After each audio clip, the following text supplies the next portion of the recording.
At Runnymede, the Magna Carta was handed to King John on the end of a sword, denying to royalty the right of unlimited taxation. Yet you know it was for us, the American people, to become the first in recorded history ever voluntarily to surrender our rights to private property. Oh, yes, we did.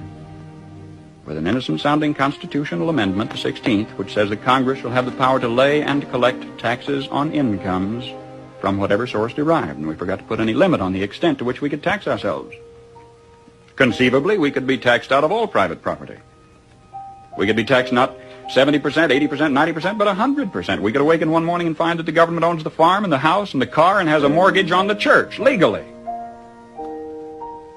Historically, whenever any nation has taxed its people more than 25% of their national income, initiative was destroyed and that nation was headed for economic eclipse.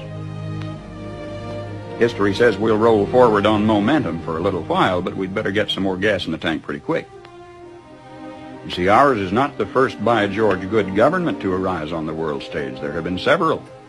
Rome, Spain, and Greece, and China, and each enjoyed about 150 years at its zenith. That's just about our time in the New World. And then each decayed away. Not one of them was ever destroyed by anybody else's marching legions. Each rotted away, morally, socially, culturally, economically, simultaneously. You know, one of the most cruel paradoxes of history is this. Because each was a good government, it bore bountiful fruit. And when it bore bountiful fruit, the people got fat. And when they got fat, they got lazy. And when they got lazy, they began to want to absolve themselves of personal responsibility and turn over to government to do for them things which traditionally they had been doing for themselves. At first, there appears to be nothing wrong in asking government to perform some extra service for you, but if you ask government for extra services, government, in order to perform its increasing function, has to get bigger, right? And as government gets bigger, in order to support its increasing size, it has to what? Tax the individual more. So the individual gets littler. And to collect the increased taxes requires more tax collectors, so the government gets bigger, and in order to pay the additional tax collectors, it has to tax the individual more, so the government gets bigger and the individual gets littler. And the government gets bigger, and the individual gets littler, until the government is all-powerful. The individual is hardly anything at all. The government is all-powerful. The people are cattle. Now, some believe that the need is for a vigorous, strong man to arise on the scene, to regulate and regiment the affairs of men. Yet history tells us there have been several such. Once upon a time, there was a nation great and powerful and good. She was suffering from the aftermath of war, from a depression. And then came upon the scene a leader, an idealist, self-confident, intolerant of criticism. Wisely, he limited his early activities to combating the financial depression. Nobody could argue with that. But in a while, he began to regulate business and establish new rules to govern commerce and finance. Some of them in diametrical disagreement with the God-made laws of supply and demand, but anybody who disagreed with those new rules was promptly fired. The national debt mounted alarmingly. Whenever anybody tried to tell him that governments, even as people, can go broke when they spend beyond their incomes, he said they just didn't understand deficit finance. Well, what do you say? Did he build on rock or on sand? I say on sand. I am satisfied with all my heart that if Uncle Sam ever does get whipped, here too, it will have been an inside job. It was internal decay, it was not external attack that destroyed the Roman Empire. Starting about 146 BC, internal conditions in Rome were characterized by a welter of class wars and conflicts, street brawls, corrupt governors, lack of personal integrity and moral responsibility. And Rome passed into what history has recorded as the Dark Ages, lasting 1,000 years. Just by turning to the left, the world has gone in circles. Now either we will profit from the errors of their ways, or it follows as the night the day, our children are going to have to relive the Dark Ages all over again. How come, after thousands of years of experiment, our new nation has come so far so fast?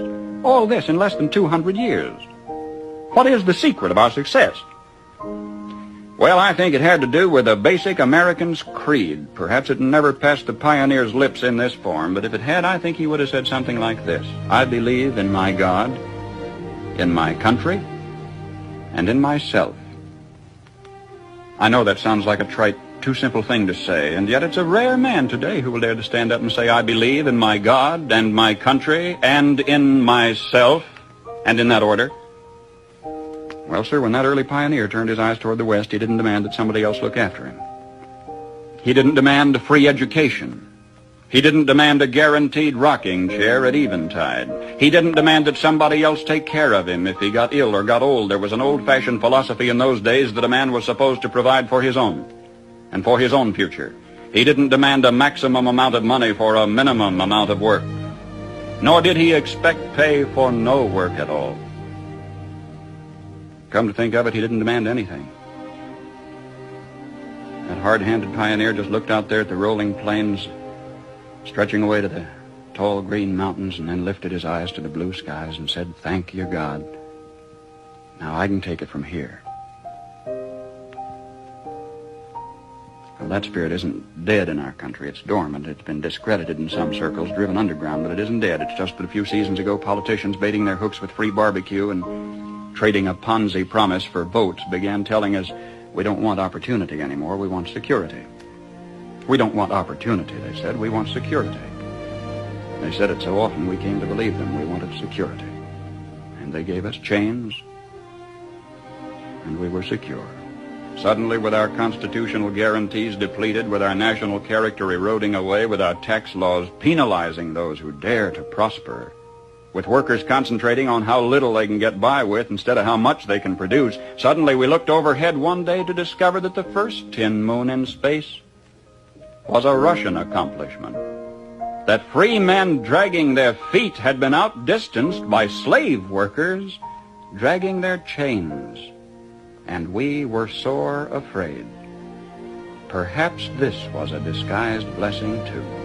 Maybe a dramatic accomplishment by this Cold War adversary was necessary to get us off our dead centers and back to work again. If we can revive in ourselves, then in our youth, something of that basic American's creed, the horizon has never ever been so limitless. For man stands now on the threshold of his highest adventure of all, his first faltering footsteps into space.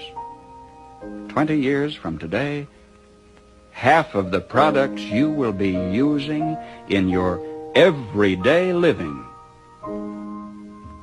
aren't even in the dictionary yet. We've got it made.